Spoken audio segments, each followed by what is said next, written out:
hace 8 días que estuvimos viendo el pasaje de la mujer pecadora. ¿Se acuerdan que vimos de la mujer adúltera?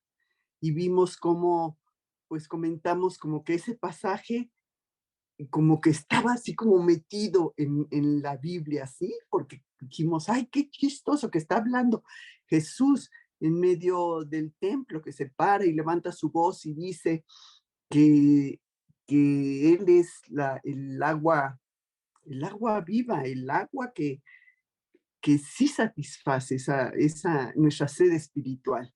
Y con el pasaje que vamos a ver hoy, que habla de que es la luz del mundo, y en medio de estas dos situaciones está el pasaje de la mujer adúltera.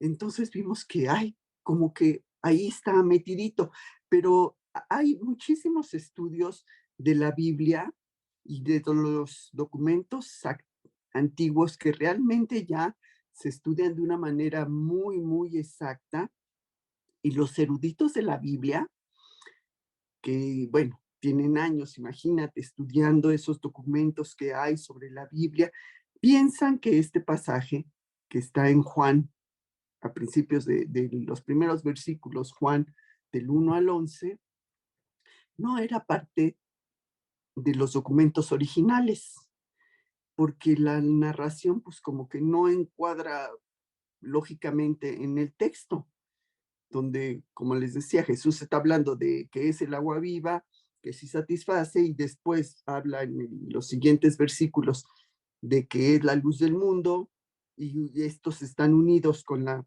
palabra y otra vez Jesús. Entonces dices, a ver cómo está. Sin embargo, esos mismos eruditos que han estudiado por años las escrituras piensan que este relato de Juan 8 sí pasó, tal y como está explicado en la Biblia, tal y como lo vimos. Lo que piensan que sucedió fue que la iglesia del primer siglo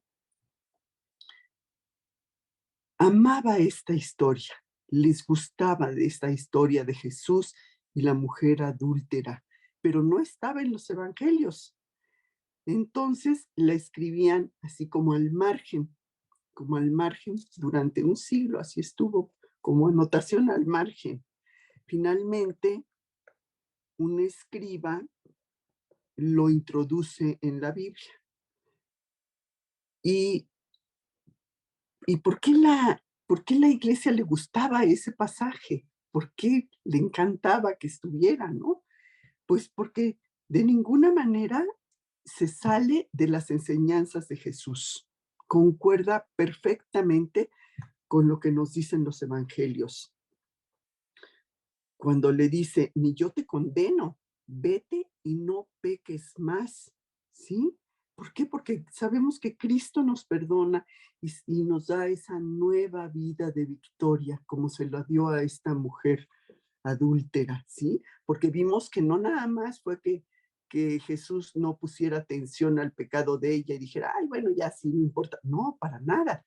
Él está diciendo, vete y no peques más. Esta mujer obviamente cambió su vida después de haber estado con Jesús. Imagínate que estaba condenada a morir, porque acuérdate que en ese entonces, el Antiguo Testamento, la ley decía que los adúlteros debían ser lapidados hasta la muerte. Entonces la está rescatando de morir, ¿sí?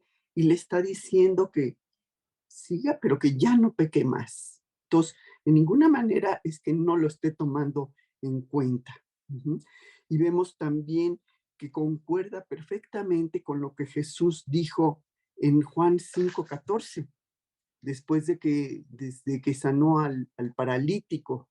Vemos que le dice también, mira, has sido sanado, no pequéis más, ¿sí? Entonces, no se sale de las enseñanzas de lo que nos muestra Jesús siempre, para nada se sale, concuerda perfectamente con lo que nos enseña en el Nuevo Testamento. Y concuerda también con lo que dice el Antiguo Testamento y concuerda con toditita la Biblia. Uh-huh.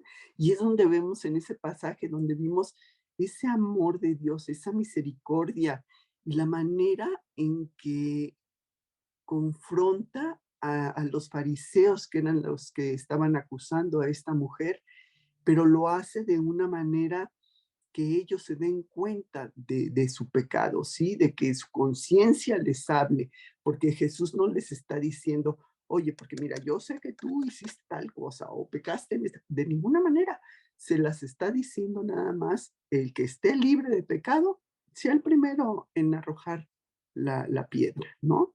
Y ellos, pues, la conciencia ahí les hizo que salieran. Vimos cómo iban saliendo, primero los mayores, porque seguramente tenían más pecados o porque seguramente tenían más conciencia, más convicción de pecado, y después los demás. Y no se queda uno que la acuse, ¿sí? Entonces, cuando Jesús le pregunta a esta mujer, ¿y dónde están los que te acusaban? Dice, no, no están, se han ido. Dice, ni yo te condeno. Sí, porque Jesús no vino a condenar al mundo, sino que vino para que el mundo sea salvo por él. Es un pasaje muy bonito y sí tiene mucha, mucha enseñanza, porque vemos pues ese perdón que tiene Dios para con nosotros siempre. Y hoy vamos a continuar con los siguientes versículos que están en Juan 8, del 12 al 21, donde vamos a ver, el estudio se llama Jesús, la luz del mundo. Entonces voy a orar antes. Señor, te queremos dar muchas gracias que como todos los miércoles, pues permites que estemos unidos a la distancia, Señor, para aprender de tu palabra. Te queremos agradecer, Padre, pues todas las bendiciones que tú permites en nuestra vida, todas las oraciones contestadas, Señor, conforme a tu voluntad y conforme a tus tiempos. Gracias, Padre, por ello. Y te queremos pedir, Señor, que la enseñanza que vamos a ver hoy, en esta mañana, pues que quede no nada más en nuestro corazón y en nuestra mente, sino que sea algo que podamos aplicar en nuestra vida diaria. Gracias te damos, Señor, en el nombre de Cristo Jesús. Amén. Entonces, para empezar, vamos a ir al pasaje de Juan 8, los versículos del 12 al 21. Los voy a leer. 8, del 12 al 21, que se llama Jesús, la luz del mundo. Dice, otra vez Jesús, fíjate aquí cómo se liga otra vez con lo que habíamos visto de que es Jesús el agua viva. Otra vez Jesús les habló diciendo, yo soy la luz del mundo. El que me sigue no andará en tinieblas, sino que tendrá la luz de la vida.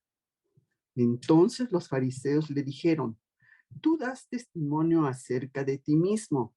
Tu testimonio no es verdadero. Respondió Jesús y les dijo, aunque yo doy testimonio acerca de mí mismo, mi testimonio es verdadero, porque sé de dónde he venido y a dónde voy. Pero vosotros no sabéis de dónde vengo ni a dónde voy. Vosotros juzgáis según la carne. Yo no juzgo a nadie, y si juzgo, mi juicio es verdadero, porque no soy yo solo, sino yo y el que me envió, el Padre. Y en vuestra ley está escrito que el testimonio de dos hombres es verdadero. Yo soy el que doy testimonio de mí mismo, y el Padre que me envió da testimonio de mí. Ellos le dijeron, ¿dónde está tu Padre? Respondió Jesús, ni a mí me conocéis, ni a mi Padre. Si a mí me conocieseis, también a mi Padre conoceríais. Estas palabras habló Jesús en el lugar de las ofrendas, enseñando en el templo, y nadie le prendió, porque aún no había llegado su hora. Otra vez les dijo Jesús, yo me voy y me buscaréis, pero en vuestro pecado moriréis. A donde yo voy, vosotros no podéis venir. Estos son los versículos que vamos a ver en esta mañana. Entonces, para empezar, vemos que Jesús está hablando aquí a ese mundo de oscuridad en el que vivimos. Actualmente lo vivimos igual, ¿sí? eclipsado por el pecado y por tantas cosas que es como si viviéramos en las tinieblas, ¿sí? Los perdidos buscan sin hallar la verdad. Y en su ceguera, pues lo único que sucede es que penetran en más oscuridad, cayendo muchas veces en otro tipo de cosas como inmoralidad, idolatría y muchas otras obras de la oscuridad. Vamos a Efesios 5:11. Efesios capítulo 5, versículo 11, que dice, y no participéis en las obras infructuosas de las tinieblas, sino más bien reprendedlas. ¿Sí? Debemos, debemos evitar esas obras infructuosas de las tinieblas, o sea, es todo aquello que nos lleva a cometer pecado. Ujú. Y debemos de vivir pues de una manera correcta, de una manera como Dios quiere que vivamos, sin tener que ver nada con las obras malignas que nos enseña el mundo. Y como dice el versículo, sino más bien reprendedlas, ¿sí? Nuestra responsabilidad no es únicamente rechazarlas y alejarnos de ellas. Sí, qué bueno que lo haces, pero también repréndelas y hacerle ver con amabilidad lo que Dios nos muestra que es bueno y lo que es verdadero. Ujú. La Biblia describe esto como a estas gentes que están en esa oscuridad, como los que dejan el camino derecho. Y está en Proverbios 2:13. Proverbios 2:13 que dice, que dejan los caminos derechos para andar por sendas tenebrosas.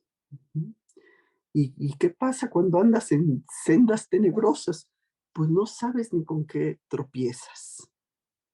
Y también nos lo dice en Proverbios, Proverbios 4:19, que dice, el camino de los impíos es como la oscuridad, no saben con qué tropieza y no tienen excusa, que también está. Nos vamos al libro de Isaías en el Antiguo Testamento, Isaías 5:20, que dice, hay de los que a lo malo le dicen bueno y a lo bueno malo, que hacen de las luz tinieblas y de las tinieblas luz, que ponen lo amargo por dulce y lo dulce por amargo. Ujú. Cuando la gente no distingue entre lo que está bien y lo que está mal, pues lo único que sucede es que sobrevienen problemas y viene destrucción. Y si no conocemos la palabra de Dios, si no tomamos la Biblia como nuestro manual de vida, como nuestra referencia, pues todas las opciones que nos ofrece el mundo, pues son muy confusas, ¿sí? No son así como que las mejores, porque sin una verdadera guía que nos muestre la diferencia entre el bien y el mal, pues seguramente iremos directo a padecerla, ¿sí? Al sufrimiento y al fracaso, seguramente, así lo iremos. Y vemos Romanos 1:21. Romanos 1:21 dice, pues habiendo conocido a Dios, no le glorificaron como a Dios, ni le dieron gracias, sino que se envanecieron en sus razonamientos, y su necio corazón fue entenebrecido.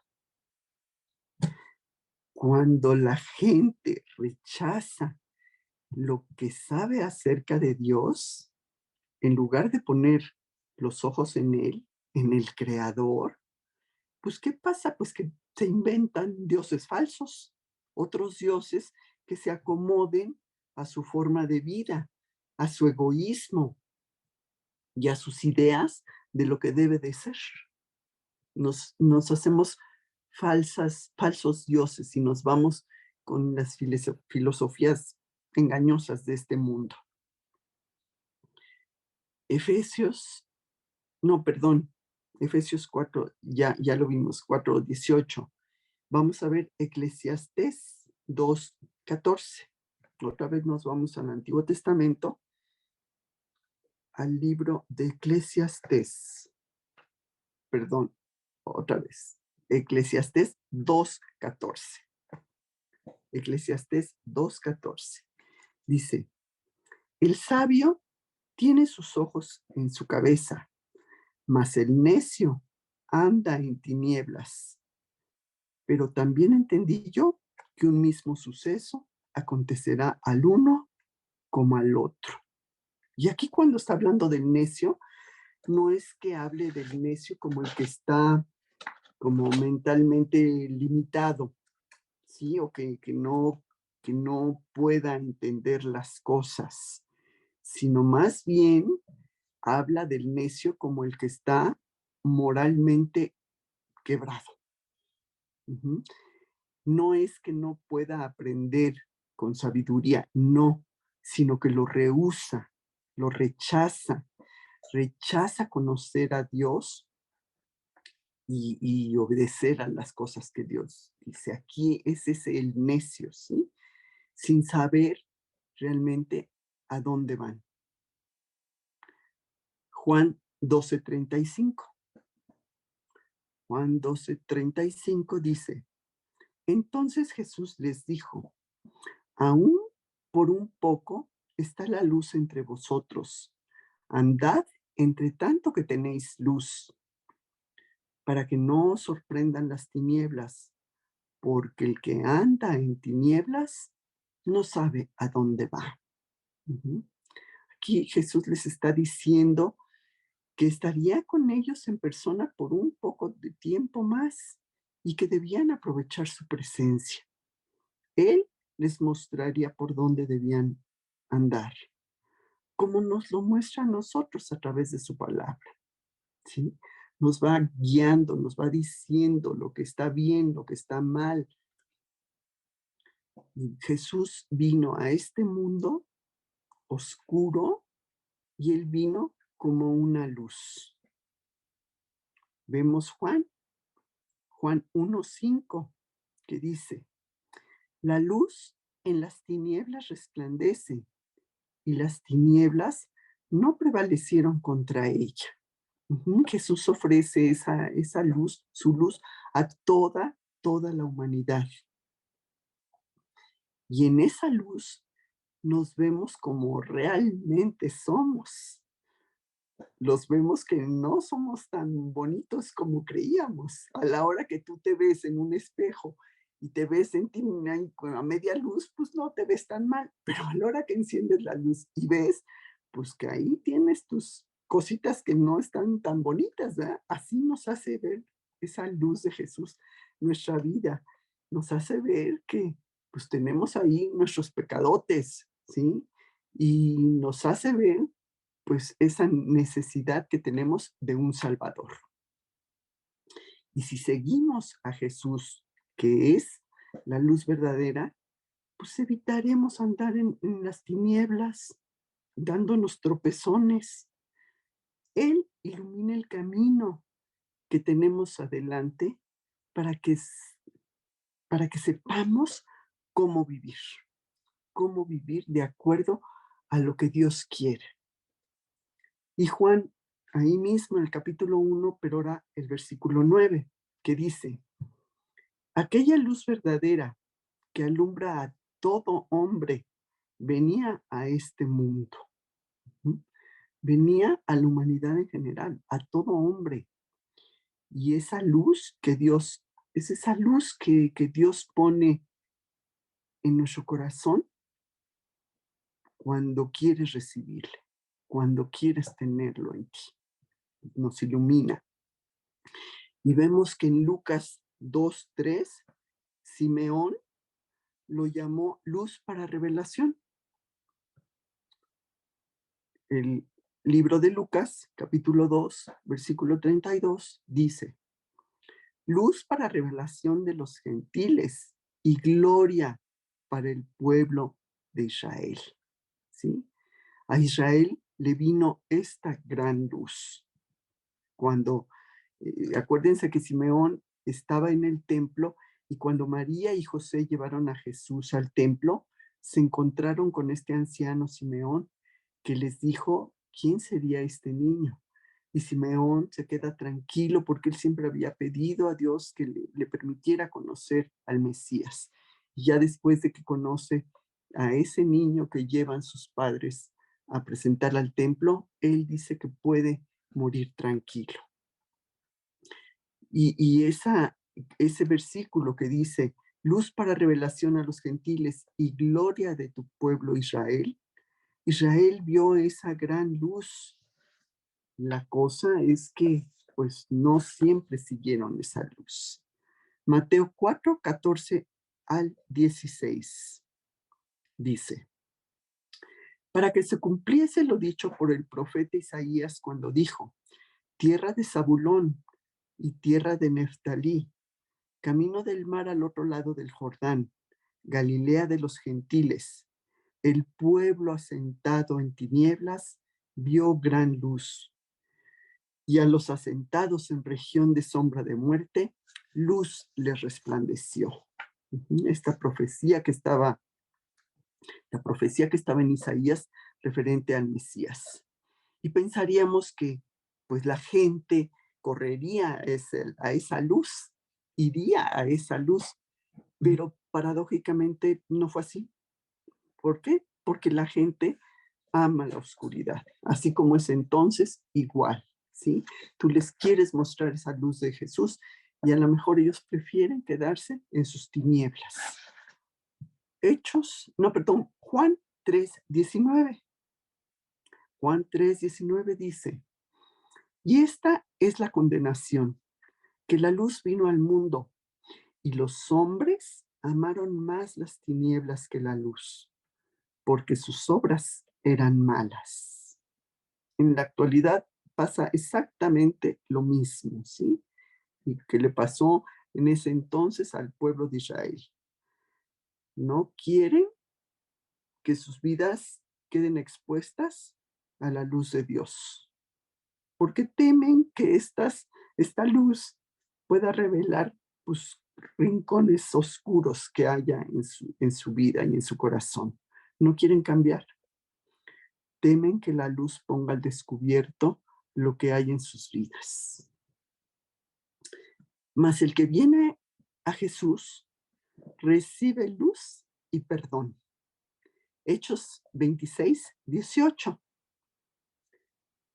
Hechos 26:18, que dice, para que abra sus ojos, para que se conviertan de las tinieblas a la luz y de la potestad de Satanás a Dios, para que reciban por la fe que es en mí perdón de pecados y herencia entre los santificados.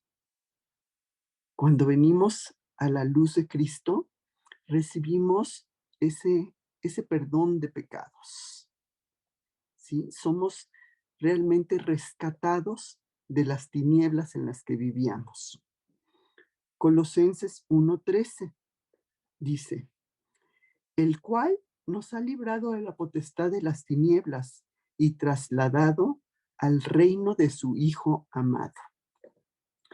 Los creyentes verdaderos, pues los creyentes verdaderos somos trasladados de la oscuridad a la luz, de la esclavitud en la que vivíamos del pecado, porque éramos esclavos del pecado, a la libertad que nos da Cristo, de la culpa que sentíamos al perdón que nos dio Jesús, ¿sí? Somos rescatados de ese mundo rebelde de tinieblas y a veces en completa oscuridad al reino de Dios. Y somos hechos hijos de luz. Primera de Tesalonicenses 5:5 dice, porque todos vosotros sois hijos de luz e hijos del día. No somos de la noche ni de las tinieblas. Llamados a la luz. Primera de Pedro 2:9. Mas vosotros sois linaje escogido, real sacerdocio, nación santa, pueblo adquirido por Dios, para que anunciéis las virtudes de aquel que os llamó de las tinieblas a su luz admirable. No nomás para que tengas la luz, aquí te lo está diciendo. ¿Para qué? Para que anunciéis las virtudes de aquel que os llamó de las tinieblas a su luz. ¿Mm? Para que tenemos esa responsabilidad de llevar a otros a que también tengan esta luz en sus vidas, también conozcan a Jesús de esta manera personal.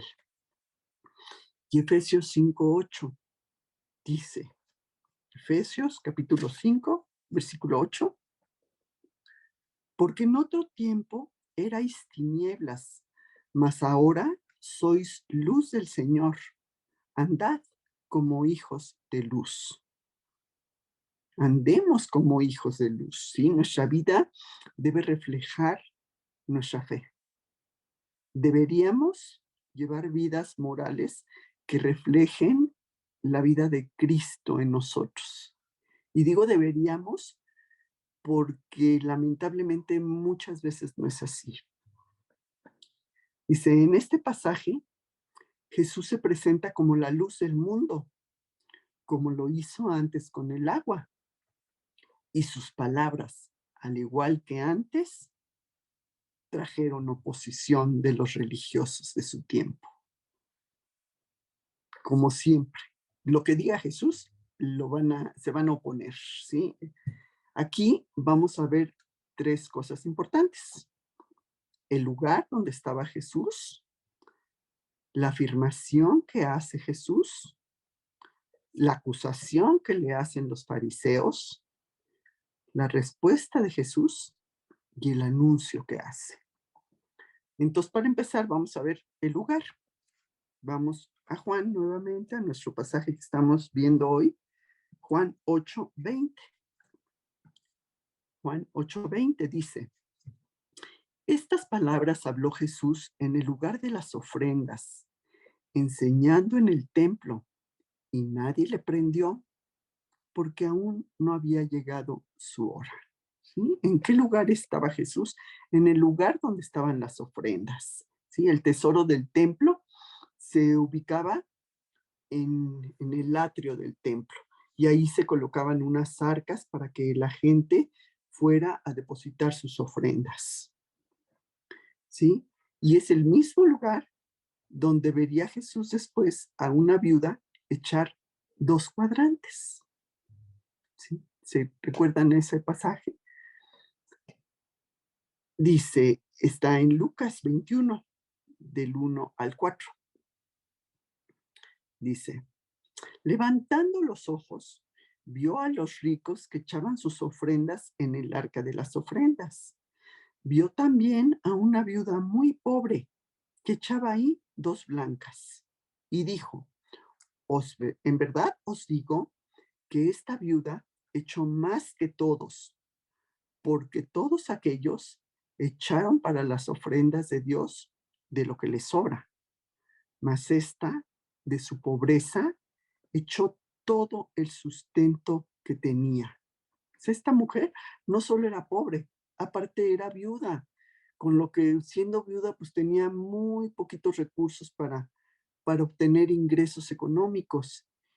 Y la contribución que ella hizo era con todo su corazón, era todo lo que tenía, a diferencia de los ricos que echaban ahí en el arca de las ofrendas, pues de lo que les sobraba. Y aquí Jesús les da una gran lección. Bueno, en este mismo lugar es donde se encontraba Jesús en esta ocasión. Y este lugar, el lugar de las ofrendas, pues era un lugar muy concurrido. Y aquí vemos, como dice también el versículo, nadie le echó mano, pues aún no había llegado su hora. Y esto ya lo vimos en el estudio anterior cómo no le habían echado mano porque no era el momento, ¿sí? No era el momento que Dios permitiera que así fuera. Ahora vamos a ver la afirmación que hace Jesús. Está en el versículo 12 de nuestro pasaje, Juan 8:12, que dice, otra vez Jesús les habló diciendo, yo soy la luz del mundo. El que me sigue no andará en tinieblas, sino que tendrá la luz de la vida. Esta es la segunda declaración que hace Jesús de yo soy. Esta frase que le da la identidad a Jesús como el Mesías y como Hijo de Dios, y que era esa luz para su pueblo y para toda la tierra, para toda la humanidad. Ujú. Aquí esta palabra que vimos, como empieza el versículo, otra vez, pues lo liga con el pasaje del agua viva que ya habíamos comentado. Ujú. Ilustra las diferentes facetas de Jesús como Dios y como Salvador, que ya se habían mencionado en Juan. Vamos al primer capítulo de Juan, Juan 1:4. Juan 1:4 dice, en él estaba la vida y la vida era la luz de los hombres. Y ahí mismo en el capítulo 1, pero ahora en los versículos 8 y 9, que dice, aquí en estos versículos 8 y 9 se está refiriendo a Juan el Bautista, que dice, no era él la luz, sino para que diese testimonio de la luz. Aquella luz verdadera que alumbra a todo hombre venía este mundo. Juan el Bautista no era la luz, él era el precursor que anunciaba la venida del Mesías, ¿sí? Y nosotros, así como Juan el Bautista, no somos fuente de luz, pero deberíamos reflejar esa luz que Jesús nos da, ¿sí? Que es la luz que nos ayuda a ver nuestro camino para no estar cayéndonos constantemente. Y Jesús quiere reflejar esa luz a través de cada uno de los cristianos, de los seguidores de Cristo, de los que le han recibido en su corazón. Apocalipsis 21:13 dice, Apocalipsis capítulo 21, versículo 13 dice, la ciudad no tiene necesidad de sol ni de luna que brille en ella, porque la gloria de Dios la ilumina y el Cordero es su lumbrera. Uh-huh. En el futuro, en esa nueva Jerusalén, la presencia de Dios estará en todas partes. Y Jesús les estaba diciendo que Él era Dios. Isaías 60:19. Isaías 60:19, 19 y 20 dice, el sol nunca más te servirá de luz para el día, ni el resplandor de la luna te alumbrará, sino que Jehová te será por luz perpetua y el Dios tuyo por tu gloria.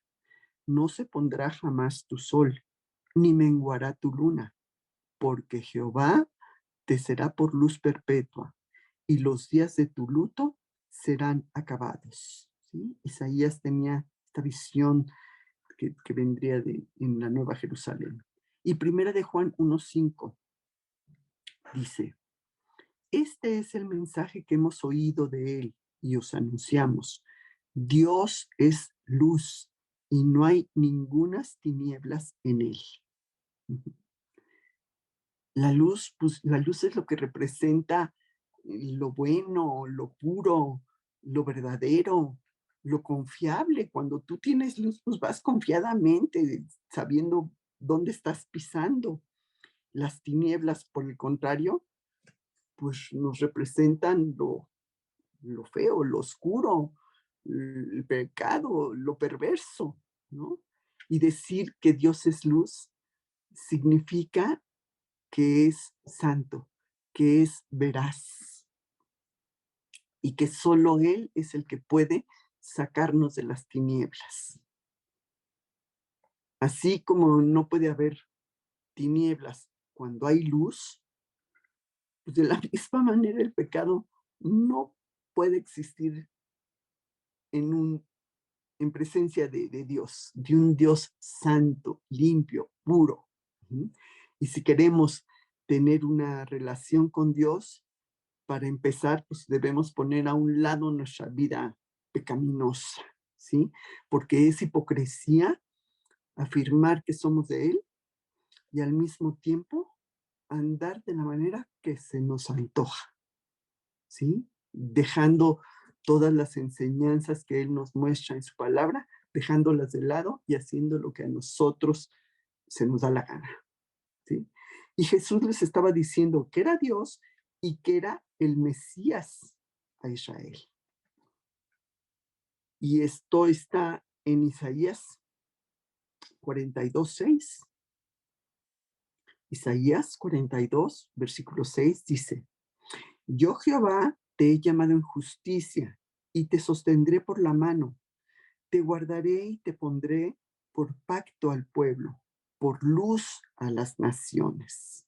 Estos versículos están hablando del Mesías, que sería esa luz al mundo. Y Malaquías también. Malaquías 4:2. Malaquías, recordemos que es el último libro del Antiguo Testamento, ¿sí?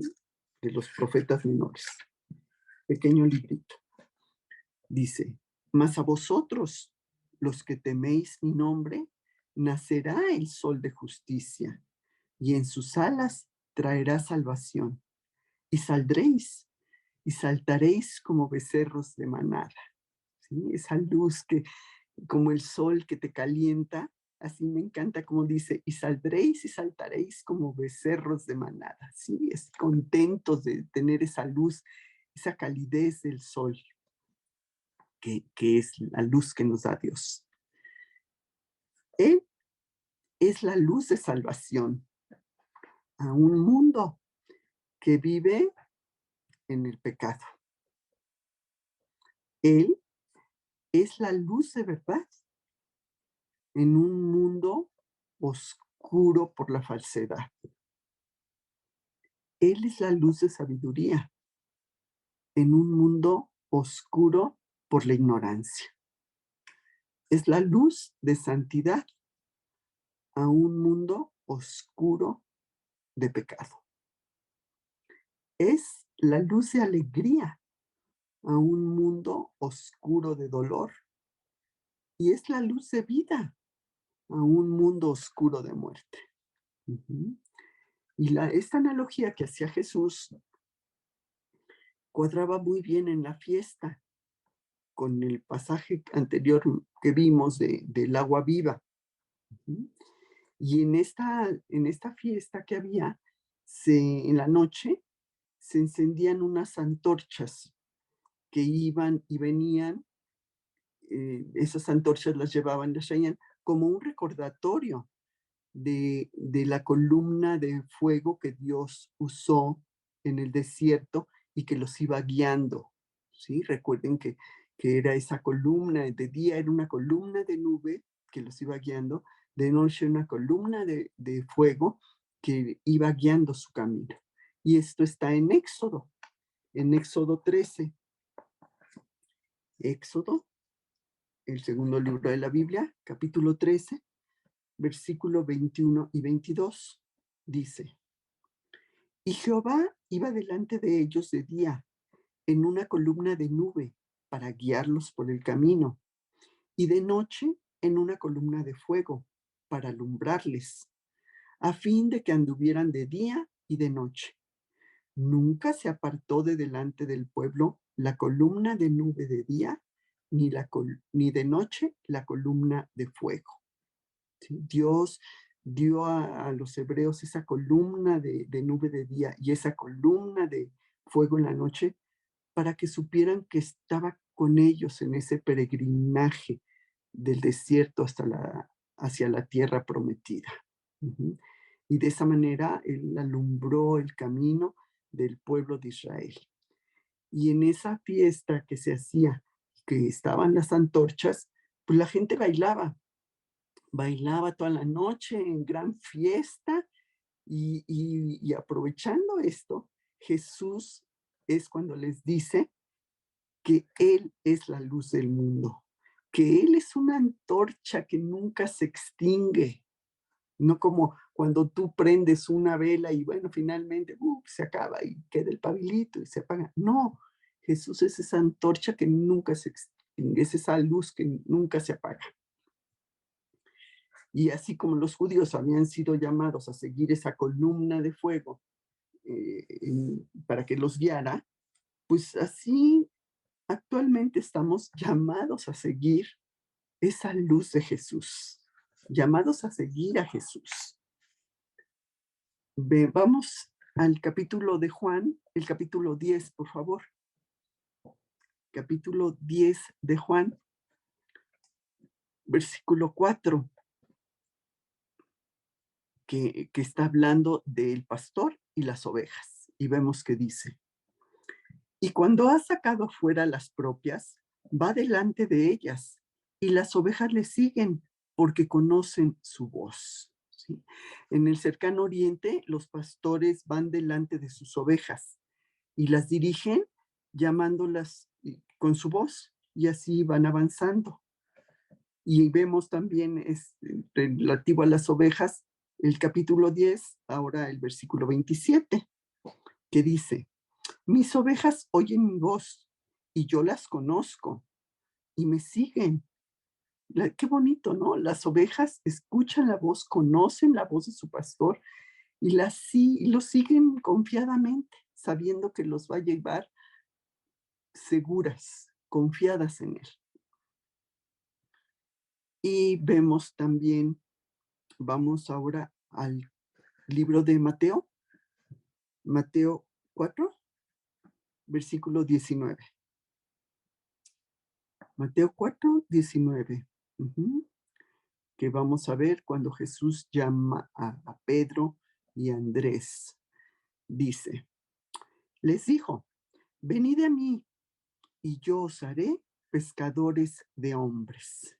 Cuando, cuando Jesús les dice esto a Pedro y a Andrés, ellos también estuvieron dispuestos a seguirle, pescadores de hombres, ¿sí? ¿Para qué? Para ayudar a la gente a encontrar a Dios, a conocer a Jesús. Y vemos así que cuando está ese llamado de Jesús, pues el que lo sigue tendrá esa luz de vida. Hechos 13:47. Hechos capítulo 13, versículo 47 dice, porque así nos ha mandado el Señor diciendo, te he puesto para luz de los gentiles, a fin de que seas para salvación hasta lo último de la tierra. Que seamos esa luz que podamos guiar a otros a conocer a Jesús, que reflejemos esa luz, porque nosotros no somos la luz, debemos reflejar esa luz de Cristo en nuestras vidas para que ayudemos a otros también a tener la luz. Dice Efesios 5:14, dice, por lo cual dice, despiértate tú que duermes y levántate de los muertos y te alumbrará Cristo. Es una invitación para salvación a los no salvos. Que despierten y se den cuenta de la condición peligrosa en la que se encuentran por andar en tinieblas. Y vengan ellos también a ser hijos de luz, a conocer a Jesús y que Jesús sea el que ilumine y guíe sus vidas. Primera de Juan, muy atrás, antes del libro de Apocalipsis, las cartas de Juan, Primera de Juan 1:7 dice, pero si andamos en luz, como Él está en luz, tenemos comunión unos con otros, y la sangre de Jesucristo, su Hijo, nos limpia de todo pecado. Un creyente genuino, un cristiano genuino, tiene por hábito andar en la luz, no en las tinieblas, no en las tinieblas del pecado, ni en las tinieblas de la falsedad, ¿sí? Y su limpieza de todo pecado debe ser continua, porque no quiere decir que seamos inmaculados y que no podamos caer en pecado, pero reconocemos que hemos caído en pecado y clamamos inmediatamente a Dios que nos perdone el haber caído nuevamente y que nos dé poder para no volver a caer. Y esto pues indica que realmente tu comunión con Dios pues es verdadera. Y el cristiano debiera reflejar esa luz como la luna refleja el sol. Tú sabes que la luna no tiene luz propia. La vemos porque está reflejando la luz del sol. Y así nosotros debiéramos reflejar esa luz de Jesús en nuestra vida, como lo hace la luna reflejando al sol. Mateo 5:14. Mateo 5:14 dice, vosotros sois la luz del mundo. Una ciudad asentada sobre un monte no se puede esconder. ¿Sí? Así como tú ves a la distancia, si vas por una carretera y ves la ciudad que está sobre el monte, pues la alcanzas a ver a distancia, ¿sí? Alcanzas a ver su luz. Y así nosotros debiéramos poder brillar como luz, mostrando a otros el camino a Cristo. ¿Cómo es Cristo? ¿Sí? Pero pues ocultamos a veces esa luz cuando callamos, cuando tenemos oportunidad de hablar a otros de Jesús y no lo hacemos y estamos ocultando esa luz. O cuando hacemos lo que todo el mundo hace, cuando seguimos las cosas del mundo y no se nota que nosotros tenemos a Cristo en nuestro corazón. O cuando dejamos que el pecado empañe esa luz. Efesios 5:8.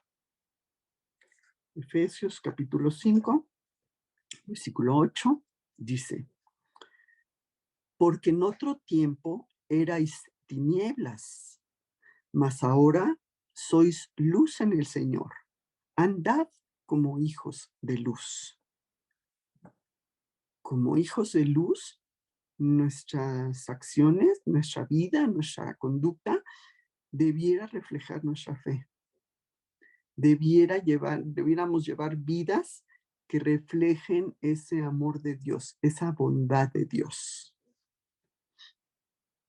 Filipenses 2:15.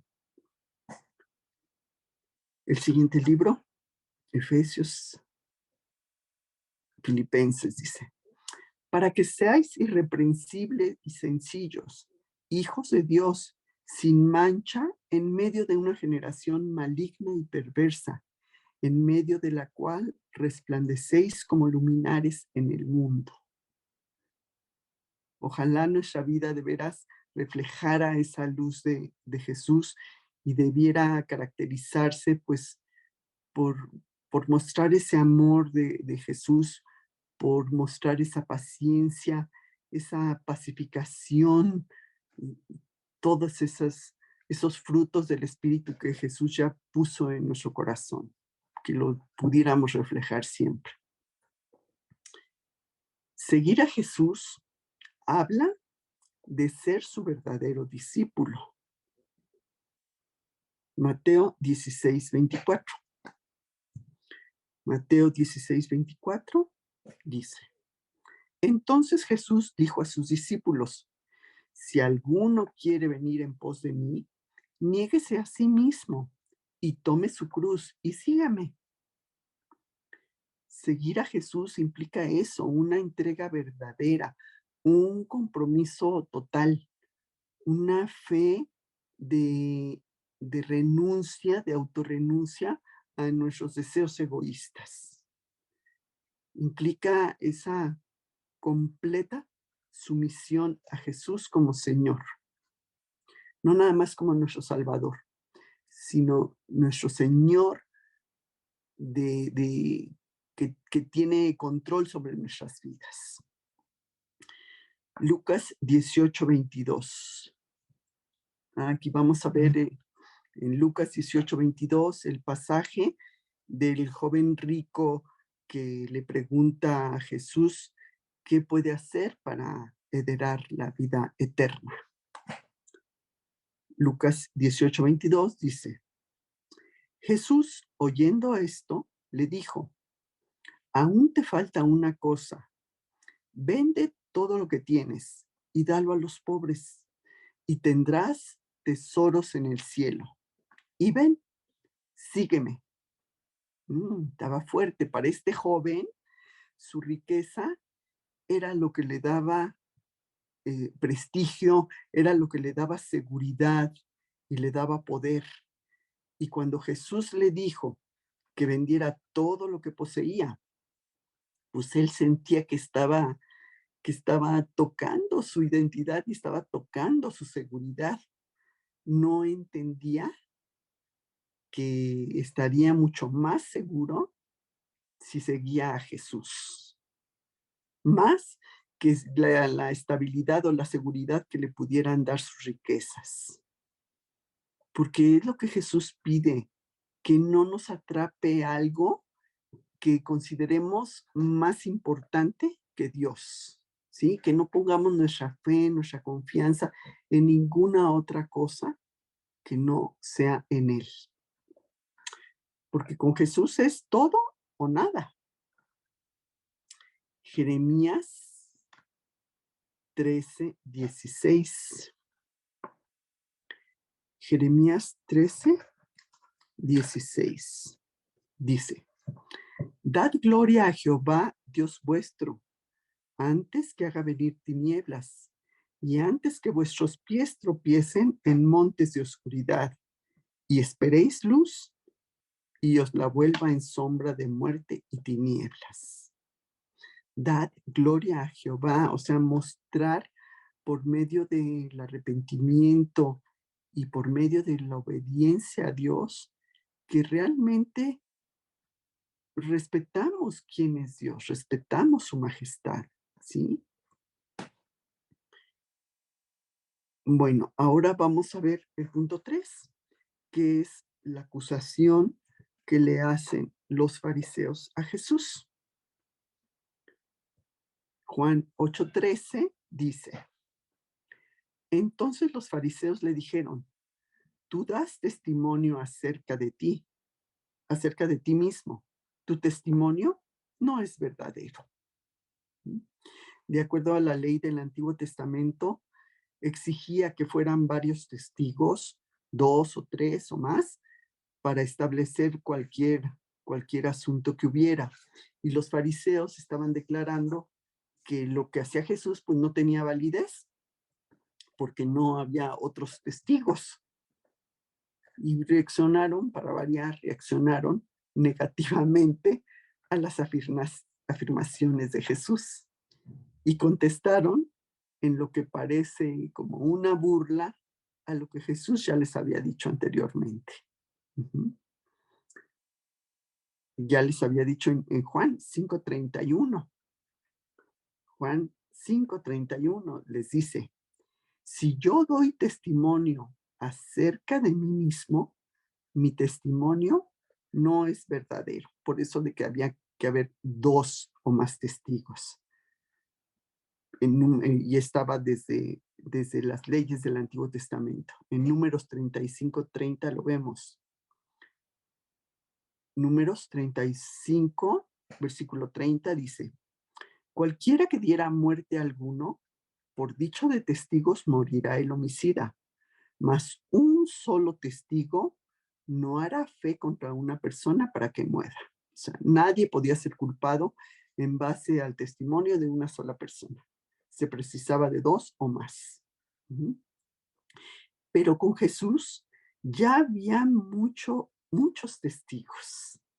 Estaba la mujer samaritana, ¿recuerdan? La mujer del pozo, a la que Jesús le está diciendo que Él es el Mesías y que esta mujer, recordemos cómo va a los suyos, va al pueblo y les dice, vengan ustedes también a conocer a Jesús, ¿no? Estaban también los 12, estaban también de testigos. Estaba el testimonio de sus obras. Y eso está en Juan 5:36. Juan 5:36, que dice, mas yo tengo mayor testimonio que el de Juan, porque las obras que el Padre me dio para que cumpliese, las mismas obras que yo hago dan testimonio de mí, de que el Padre me ha enviado. Ujú. Los milagros de Jesús eran un fuerte testimonio de que Él era Dios y de que Él era el Mesías. Estaban también como testigo las mismas escrituras. Vamos a los siguientes versículos, al 39 de capítulo 5 de Juan, que dice, escudriñad las escrituras, porque a vosotros os parece que en ellas tenéis la vida eterna, y ellas son las que dan testimonio de mí. Aquí también se los está diciendo, pues vean las escrituras y ahí ellas, las escrituras, están hablando de mí. Los escudriñar, o sea, como diciendo, investiga bien, chécale bien, porque estaban dando testimonio de él. El Padre, qué mayor testimonio que el Padre, ¿no? Pero ¿qué hacían ellos? Pues de ellos, de plano, no querían creer y punto. No creo y ya. Siempre es una actitud del corazón. Siempre es el no querer creer, es una actitud del corazón. Tú puedes presentarle 1000 pruebas a una persona para que crea en algo y si no quiere, no va a creer. Juan 15:24. Juan 15:24 dice, si yo no hubiese hecho entre ellos obras que ningún otro ha hecho, no tendrían pecado. Pero ahora han visto y han aborrecido a mí y a mi Padre. O sea, era un rechazo decidido, o sea, de plano. Ellos preferían, elegían las tinieblas sobre la luz. Elegían la muerte sobre la vida. ¿Sí? Jesús había hecho muchos milagros y había hablado palabras, bueno, que nadie había hablado así, para probar que Él era el Mesías y para probar que Él era el Hijo de Dios. Pero, ¿qué pasaba? Pues los fariseos eran firmes en su decisión de no creer y de rechazar a Dios, rechazar al Salvador. Juan 12:37. Pero a pesar de que había hecho tantas señales delante de ellos, no creían en él. Las personas seguían sin creer en él. Y hoy en día pasa exactamente lo mismo. El que no quiere creer, no va a creer. No quiere. Y muchos no creen a pesar de ver todo lo que hace Dios. Ahora vamos a ver la respuesta que da Jesús. La respuesta de Jesús la vemos en Juan 8, capítulo 8, versículos 14 al 19. Versículo 14 dice, respondió Jesús y les dijo, aunque yo doy testimonio acerca de mí mismo, mi testimonio es verdadero, porque sé de dónde he venido y a dónde voy. Pero vosotros no sabéis de dónde vengo ni a dónde voy. Vosotros juzgáis según la carne. Yo no juzgo a nadie. Y si juzgo, mi juicio es verdadero, porque no soy yo solo, sino yo y el que me envió, el Padre. Y en vuestra ley está escrito que el testimonio de 2 hombres es verdadero. Yo soy el que doy testimonio de mí mismo, y el Padre que me envió da testimonio de mí. Ellos le dijeron, ¿dónde está tu Padre? Respondió Jesús, ni a mí me conocéis, ni a mi Padre. Si a mí me conocieseis, también a mi Padre conocerías. Aquí Jesús está hablando primero de su origen divino. Lo vemos en el versículo 14, cuando les está diciendo, respondió Jesús y les dijo, aunque yo doy testimonio acerca de mí mismo, mi testimonio es verdadero, porque yo sé de dónde he venido y a dónde voy. Jesús conocía su origen y su destino, mientras que los judíos ignoraban las verdades más elementales, por lo que sus juicios pues, eran muy limitados, muy superficiales. Jesús siempre estaba consciente de su origen y su destino. Lo vemos nuevamente en Juan 16, 28. Juan 16, 28 dice, salí del Padre y he venido al mundo. Otra vez dejo el mundo y voy al Padre. ¿Qué pasaba? Que estos judíos no sabían ni dónde había nacido Jesús, ¿sí? Y vemos cómo decían unos una cosa y decían otros otra. Juan 7, versículos 41 y 42. Juan 7, versículo 41 y 42 dice, otros decían, este es el Cristo, pero algunos decían, ¿de Galilea ha de venir el Cristo? ¿No dice la Escritura que del linaje de David y de la aldea de Belén, de donde era David, ha de venir el Cristo? Esto nada más demostraba la ignorancia, pues Jesús había nacido en Belén de Judea y no en Galilea. Y por no saber de Jesús, pues su juicio era incorrecto. Juan 8:15. Juan 8:15 dice, vosotros juzgáis según la carne, yo no juzgo a nadie. O sea, lo que ellos estaban argumentando no tenía ninguna validez. Su juicio tan limitado. Por otro lado, Jesús, por otro lado, todavía no juzgaría a nadie, sino en el futuro será. Juan 5:22. Porque el Padre a nadie juzga, sino todo el juicio dio al Hijo. Y en ese entonces, cuando venga ese juicio, será verdadero. Será verdadero y tendrá otro testigo. Juan 8:16. Si yo juzgo, mi juicio es verdadero, porque no soy yo solo, sino que yo y el que me envió. Aquí Jesús está afirmando esa igualdad con el Padre. Juan 5:17 dice, y Jesús les respondió, mi Padre hasta ahora trabaja y yo trabajo. Por esto los judíos aún más procuraban matarle, porque no solo quebrantaba el día de reposo, sino que también decía que Dios era su propio Padre, haciéndose igual a Dios. Y Juan 10:30, donde también con fuerza les dice, yo y el Padre uno somos. Esa declaración que Cristo hace de su deidad y se identifica con Dios, su Padre, afirmaba ser Dios, tener con Él una relación especial, pero estos no creían. Y la tercera razón, Jesús sí tenía dos testigos. Juan 8, 17 y 18.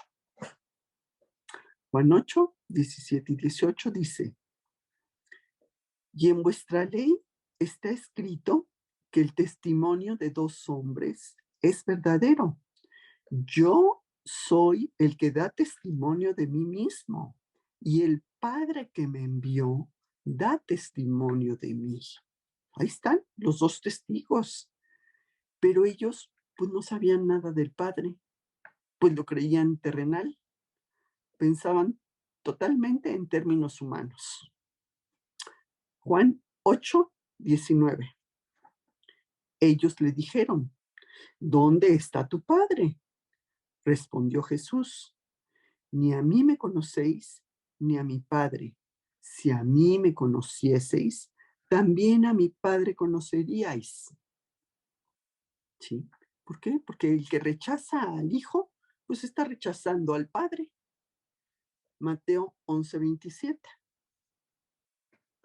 Mateo 11:27 dice, todas las cosas me fueron entregadas por mi Padre, y nadie conoce al Hijo sino el Padre, ni al Padre conoce alguna sino el Hijo. Y Juan 14:6-9. Juan capítulo 14, versículo 6-9, dice, Jesús les dijo, yo soy el camino y la verdad y la vida. Nadie viene al Padre sino por mí. Si me conocieseis, también a mi Padre conoceríais. Y desde ahora le conocéis y le habéis visto. Felipe le dijo, Señor, muéstranos al Padre y nos basta. Jesús le dijo, ¿tanto tiempo hace que estoy con vosotros y no me has conocido, Felipe? El que me ha visto a mí, ha visto al Padre. ¿Cómo pues dices tú, muéstranos al Padre? O sea, Felipe estaba con él, como estaba preguntando que le mostraran al Padre, ¿sí? Y aquí en los primeros versículos, cuando nos está diciendo, Jesús es el camino, la verdad y la vida. Es el camino, no es un camino, no, es el camino, el único camino. Es la verdad de Dios y es la vida de Dios. Y conocerlo a Él es conocer a Dios. Y ellos decían que lo conocían, pero estaban ciegos. Mateo 23:16. En realidad estaban ciegos. Mateo 23:16 dice, ay de vosotros, guías ciegos, que decís, si alguno jura por el templo, no es nada, pero si alguno jura por el oro del templo, es deudor. Aquí, si alguno juraba por el templo, pues su juramento como que no le obligaba, pero si juraba por el oro del templo, ese juramento no se podía romper. Y esto era una justificación para vivir en plena impunidad, ¿sí? Y aquí fuerte, cuando en Mateo 23, pero ahora el versículo 24, dice, nuevamente les dice, guías de ciegos, que coláis el mosquito y tragáis el camello. ¿Sí? Los fariseos, a la hora de beber agua, lo filtraban a través de, de tela, como de, ay, como coladero, ¿sí? Para que no pudiera tragarse nada, ni un mosquito, que era un insecto impuro, ¿verdad? Eran muy meticulosos en cuanto a los detalles y en los ceremoniales de limpieza. Eran muy, muy quisquillosos, todo tenía que ser perfecto, ¿sí? Pero habían perdido su perspectiva en cuanto a la pureza verdadera, ¿sí? A la pureza interior. Por fuera eran muy limpios en todo el ceremonial, pero por dentro eran corruptos en sus corazones. Ponían más importancia, más énfasis a las cosas exteriores, a su apariencia externa, que a lo interior. Y sabemos que Dios lo que ve es nuestro interior, ¿sí? Lo que hagamos para afuera salga de nuestro interior, de nuestro corazón. De nada sirve que queramos aparentar ser de determinada manera si no lo somos. De nada nos sirve porque Dios conoce perfectamente nuestros corazones. Y el anuncio, vemos el anuncio que Jesús hace ahora. En el capítulo 8, versículo 21, dice: otra vez les dijo Jesús: yo me voy y me buscaréis, pero en vuestro pecado moriréis. A donde yo voy, vosotros no podéis venir. Jesús repite el mensaje, pero en un tono más fuerte, acerca de las consecuencias de rechazarlas. Yo me voy se está refiriendo a su muerte, resurrección y ascensión. Y a donde yo voy, vosotros no podéis venir. Bueno, aquí Jesús anuncia lo que ya les había dicho antes. Juan 7, 33 y 34. Juan 7, 33 y 34 dice: entonces Jesús dijo: todavía un poco de tiempo estaré con vosotros e iré al que me envió. Me buscaréis y no me hallaréis, y a donde yo estaré, vosotros no podéis venir. Está diciendo que partiría pronto, pero está añadiendo una fuerte advertencia a los que le rechazan, que ellos morirían en sus pecados, no irían a donde él iría. No estarían con él en la presencia del Padre, no estarían con él en el cielo.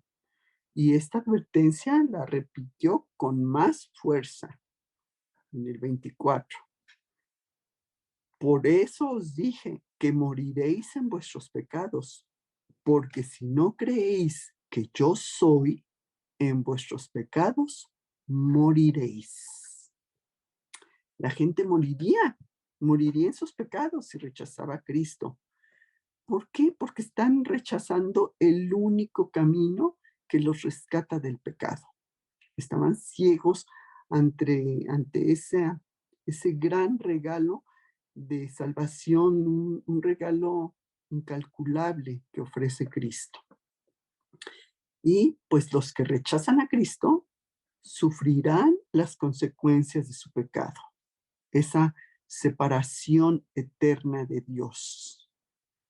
Al rechazar la luz del mundo, habrá tinieblas aquí, pero también habrá tinieblas allá. Entonces, qué fuerte vivir en tinieblas, no nada más en esta vida, sino en la vida eterna, estar en tinieblas, alejados de Dios completamente por toda la eternidad, es muy fuerte. Y que esto nos motive a que pues tengamos cargo por las personas que no conocen a Jesús, que rechazan a Jesús. Mateo 22:13 dice: entonces el rey dijo a los que le servían: atadle de pies y manos y echadle en las tinieblas de afuera. Allí será el lloro y el crujir de dientes. ¿Sí? Esa oscuridad lejana a la luz, las tinieblas de afuera, fuera de la presencia de Dios. Y Mateo 25:30, que dice: y el siervo inútil, echadle en las tinieblas de afuera. Allí será el lloro y el crujir de dientes. El siervo inútil que no pone en su corazón el buscar a Dios. Entonces, pues que este estudio nos motive de alguna manera a tener cargo por esas personas que no conocen a Jesús, que rechazan a Jesús, que no quieren saber nada de Él, y que también nos motive a que tengamos un testimonio limpio, que le pidamos a Dios que tengamos un testimonio limpio, que cuidemos la manera en que estamos hablando, la manera en que estamos viviendo, para que podamos ser una luz, la luz de Jesús reflejada en nuestra vida, para que otros también quieran venir a esa luz. Pues este es el estudio de hoy. Voy a dar gracias Amado Dios Todopoderoso, te damos muchas gracias por ser nuestra luz en este mundo de oscuridad, por ser nuestra guía en este camino de la vida, Señor. Gracias por habernos rescatado de las tinieblas en las que vivíamos. Gracias, Padre, por perdonar nuestros pecados y por hacernos darnos cuenta que que solo tú eres la luz verdadera, eres la luz de salvación, eres la luz de nuestra alegría y la luz de nuestra vida, Señor. Padre, te queremos pedir que pues no desaprovechemos las oportunidades que se nos presentan y que podamos poder mostrar tu luz a quienes todavía viven en esa oscuridad, Señor, la misma que vivíamos nosotros, en esas tinieblas, sin conocerte, sin tener tu luz. Danos gracias, Señor, danos sabiduría y danos valor para compartir de ti a otras personas, Padre, para saber guiar a otros a encontrar tu luz. Gracias te damos, Señor, por esta gran enseñanza en el nombre de Cristo Jesús. Amén. Pues chicas, este es el estudio que vimos hoy.